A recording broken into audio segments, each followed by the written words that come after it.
Not less than 2 persons were injured on Friday when gang of armed robbers attempted to rob a branch of the United Bank for Africa, Uba Atogeli community in Delta State. It was gathered that one person was abducted during the failed robbery attempt. Delta State Police Command is yet to issue statement regarding the robbery incident. Videos posted online by eyewitnesses showed that the bank customers were in shock. Some of the customers trapped inside the banking hall could be heard shouting for the bank doors to be thrown open, while some others rejected the idea and insisted while shouting that the doors should be left closed. During the dilemma, arguments ensued among the troubled bank customers, with some insisting that if the armed robbers must gain access into the banking hall, let them break the bank doors by themselves.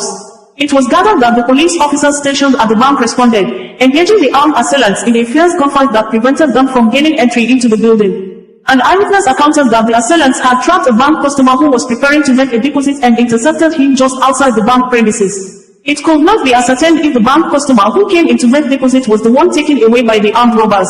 But another eyewitness accounted that the bank customer entered the bank premises, and shortly after the customer entered the bank, the gunmen swiftly moved into action. Within minutes of the customer's entry, we heard gunshots and chaos erupted, described a local resident who preferred to remain anonymous, according to Sahara reporters. The exchange of fire resulted in injuries to 2 individuals who were caught in the crossfire, and 1 person was forcibly abducted by the attackers. We were fortunate that the police were quick to respond, stated another witness, visibly shaken by the ordeal. It could have been much worse. The robber, former Anambra State Governor and the Labour Party presidential candidate in the last general elections in Nigeria, Peter Obi, has sent a congratulatory message to the Labour Party candidate, Keir Starmer, who will become the next Prime Minister of the United Kingdom after the UK Labour Party won a majority seats at the Parliamentary House of Commons on Thursday in the 2024 UK general elections. Peter Obi, in a statement via his X social media handle on Friday, said that he hoped that the victory of Keir Starmer will bring about a stronger ties between Nigeria and the United Kingdom, adding that Keir Starmer should work together with Nigeria and other Commonwealth nations to build a brighter future Commonwealth for all. I sincerely congratulate Keir Starmer and the Labour Party UK on the landslide victory they recorded in Thursday's election. May the victory translate to a better and new chapter for all the UK residents as you remain committed to your electoral promises.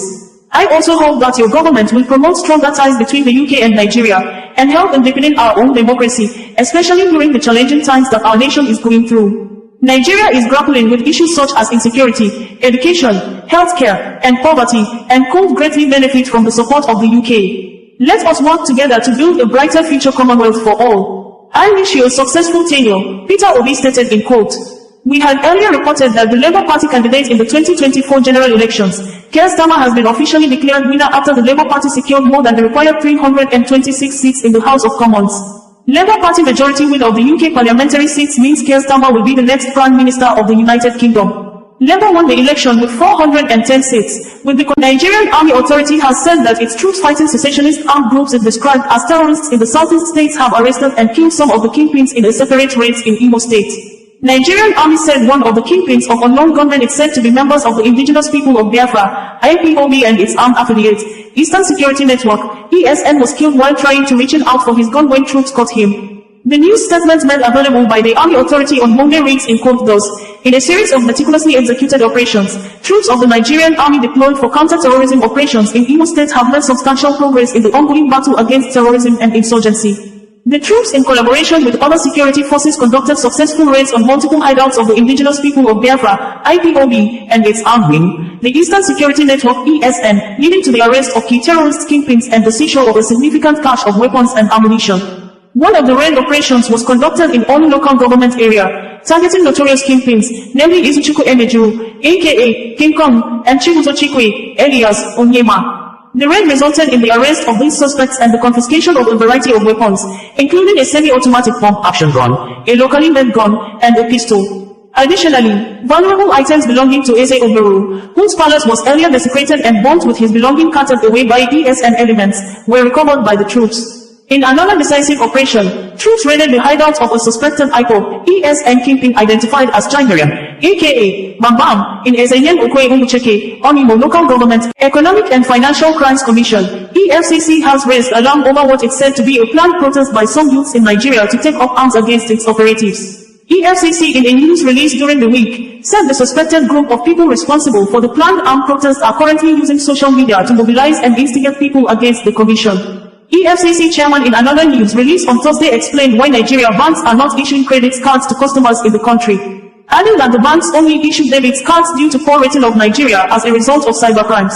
The EFCC chairman said about 71 international companies left Nigeria and closed their businesses because their companies' bank accounts were hacked by cybercriminals. The statement reads in quote as presented verbatim thus: the Economic and Financial Crimes Commission, EFCC, wishes to alert the general public on the plan by a shadowy group to instigate a protest against the commission. In the last couple of days, the group has been actively campaigning in the social media, recruiting impressionable young Nigerians, including students, to take up arms against the EFCC. This insidious campaign is being promoted as resistance to the operational activities of the Commission, especially in respect of the enforcement of the laws dealing with cybercrimes. The Commission, while not averse to protests by citizens, is alarmed by emerging evidence that suggests a grand design by corrupt elements under investigation or prosecution by the Commission to exploit the so-called protests to orchestrate a national uprising that may threaten the peace and security of our dear nation. As a responsible law enforcement organization, the Commission will not tolerate any breakdown of law and order anywhere in the country, especially around its office. Labour Party candidate in the 2024 general elections, Keir Starmer, has been officially declared winner after the Labour Party secured more than the required 326 seats in the House of Commons. Labour Party majority win of the UK parliamentary seats means Keir Starmer will be the next Prime Minister of the United Kingdom. Labour won the election with 410 seats, with the Conservatives of Rishi Sunak securing 144 seats. Rishi Sunak in a broadcast accepted defeat, and says he has called Starmer to congratulate him even before the election results and winner were officially declared and announced. Shortly after winning his seat in Holborn and St. Pancras, Starmer says, "The change begins right here. It is time for us to deliver." In the highest profile Conservative losses so far, Defence Secretary Grant Shapps and ex-leadership candidate Penny Mordaunt lose to Labour, according to BBC reports. Reform UK leader Nigel Farage becomes an MP for the first time, winning Clapton, while the party's Richard Tice and Lee Anderson also win. Ex-Labour leader Jeremy Corbyn wins Islington North as an independent, and Labour's John Ashworth loses to an independent. George Galloway of the Workers' Party loses the seat he won earlier this year. Carla Nenya wins for the Green Party in Bristol Central, while the SNP is forecast to go from 43 seats before the election to just 6, BBC added in its report.